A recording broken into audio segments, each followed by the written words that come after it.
কী ভাবছেন বন্ধুরা, দীঘা এসেছি? না বন্ধুরা, এটা দীঘা বা সমুদ্র বা নদী না, এটা হলো আমাদের মাঠ, ধান চাষের জমি।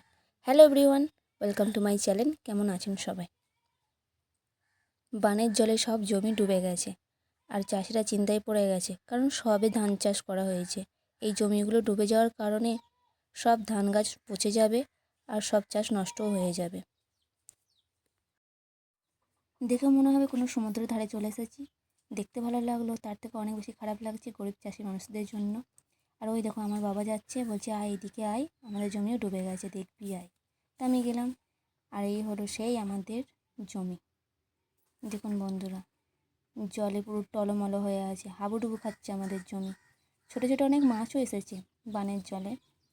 একটা জাল আনলে ভালো হতো, অনেক মাছ ধরা হতো। এই দিকে দেখো, অনেক বাচ্চারা এসেছে বান দেখতে, আর আমাকে বলছে দিদি ওই দিকে যেও না, সব ডুবে গেছে, রাস্তাও ডুবে গেছে, অনেক বড় বড় সাপ আসছে। তাই আমি আর গেলাম না। মাঝে মাঝে ছোটোদের কথাও শুনতে হয়। আপনারা দেখে নিন চারিদিকে কী অবস্থা হয়ে আছে।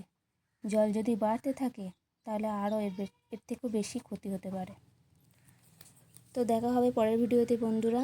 আপনারা কে কোথা থেকে ভিডিওটি দেখছেন অবশ্যই কমেন্ট করবেন, চ্যানেলটি সাবস্ক্রাইব করে দেবেন। Thank you.